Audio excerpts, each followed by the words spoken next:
self-awareness can lead to a lot of changes in life. Obviously, it can help us in those momentary crises, but also over a long period of time to realize it. So our next speaker, she's going to just hear a brief story here, but I wish we had an hour and a half for Ashley, because she has gone through some intense stuff, and being able to, through her own self-reflection and looking out at the world, make major positive changes for herself and for her children. I'll let her say the rest of it, but can we just give a nice warm welcome to Ashley Dunn, please? And mostly out of trouble. Penny. She's going to stay mostly out of trouble. So I'll try to keep this brief. But like you said, it's kind of a lot. So, thanks, sweetie. That's what everybody needs. better than your foot. So the short of it, we're talking about self-awareness. 8 years ago, I lost myself into religious fundamentalism. I wasn't raised that way. My family was sort of secular by default. We just didn't really have any sort of religious background. By the time I was in college, I considered myself an atheist. I was pro-gay rights, pro-abortion rights, the whole normal college extracurricular activities. But then I needed to stay an extra semester to finish some prereqs. Most of my friends graduated and moved away. Came off of a bad breakup. I was feeling pretty lonely, and a friend invited me to church. And it wasn't a fundamentalist church, but I'd call it fundy light. They were still pretty conservative. And the thing that I try to tell people to think about fundamentalism is we tend to look at it from the outside and use our rational mind, and you can't do that.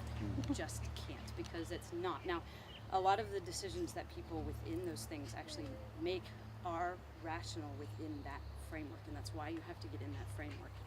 Those two Duggar girls hitting on TV to defend the person that molested them is actually very, very rational within their belief system. It's crazy for us on the outside, but it would have surprised me if they didn't speak out and defend him.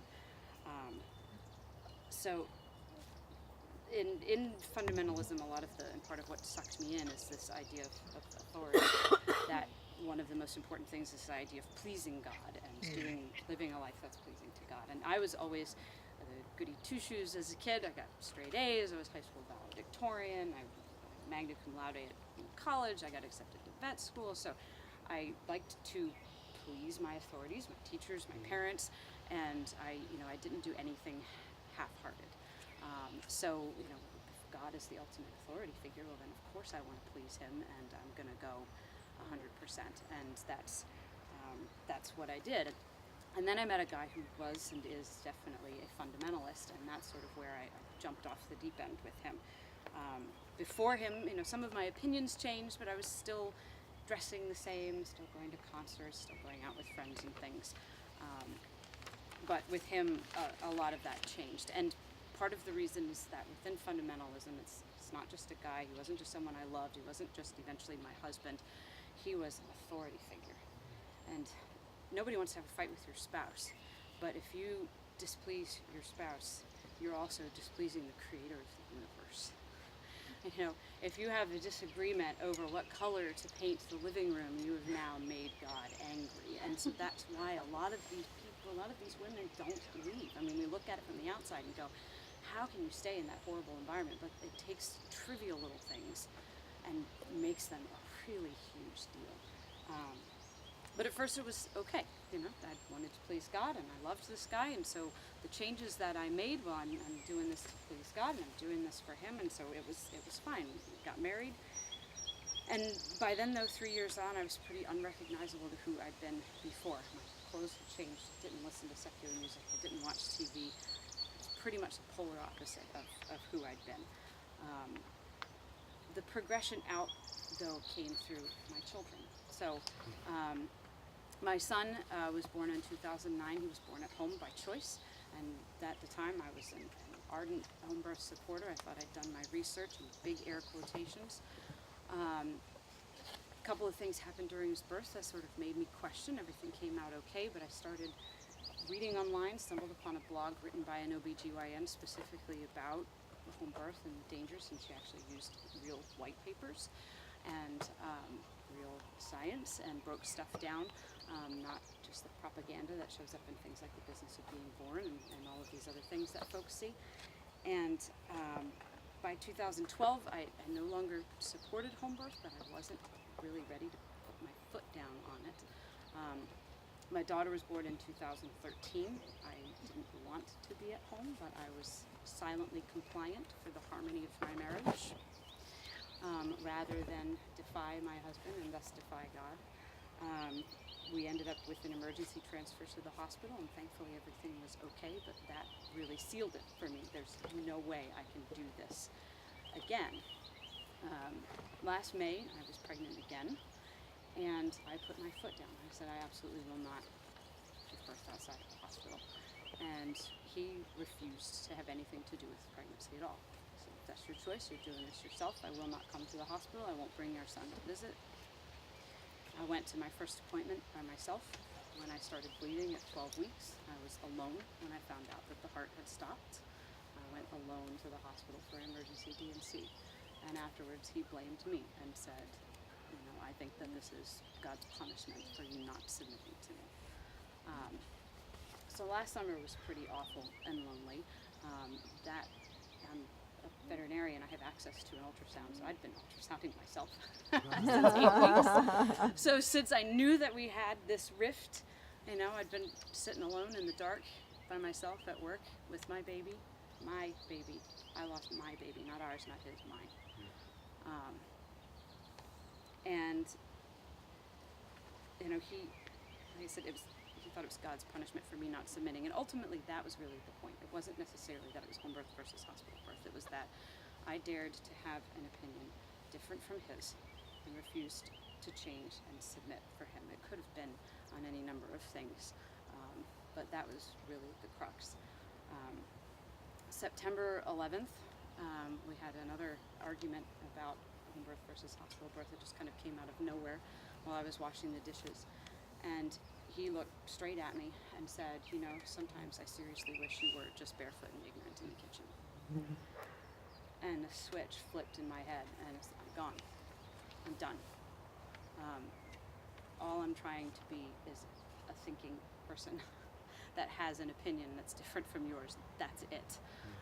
And it was also, I was still within that fundamentalist mindset where if it had been something that he could have pointed to biblically, I might have still gone along with it, but it's not. This is just a philosophy of natural childbirth, a philosophy of home birth, and it's not something that was really biblical. So even in that fundamentalist mindset, it was, okay, yes, I'm defying my husband, but he can't give me chapter and verse. And 12 days later, I moved out and I filed for divorce, and it took me several weeks to really get free and mentally, not just physically having moved out.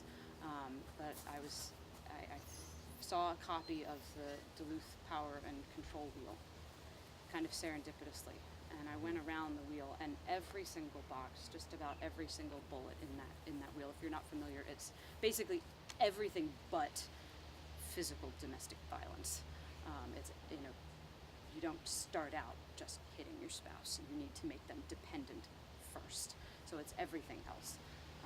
And I could go around this whole wheel and check off every little box, and it was just this light bulb of, oh my God, this was verbal and emotional abuse that I was, and that just absolutely freed me, because so much of this was, in fundamentalism and these religions, if there's a problem, you are to blame.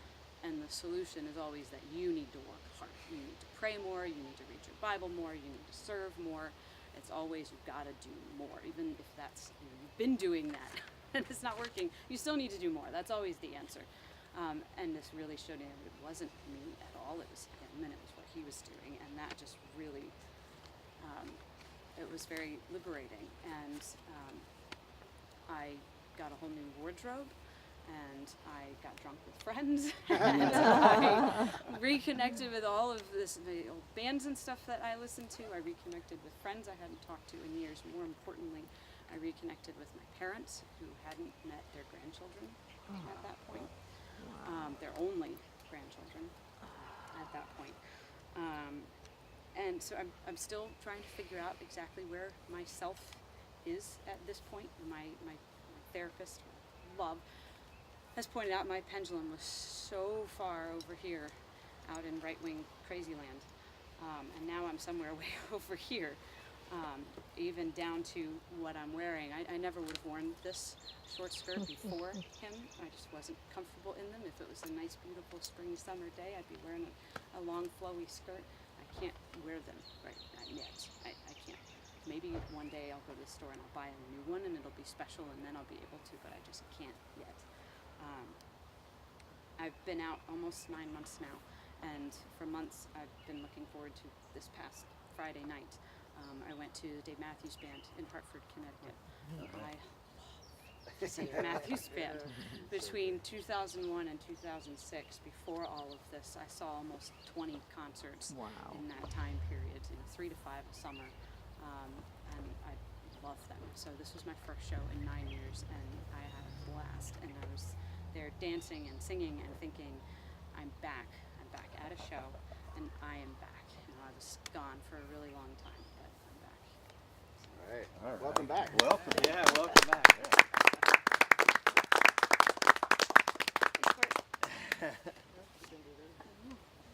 Sit in the shade. Ashley, what you just shared, this is part of what makes me fulfilled in being part of Sunday Assembly, because there's many people that don't grow up with this kind of issue or don't ever get into it, but many who do, who want someplace they can go and be okay, and to know that they're loved and they're welcome and they're wonderful, regardless of who you see as an authority or not.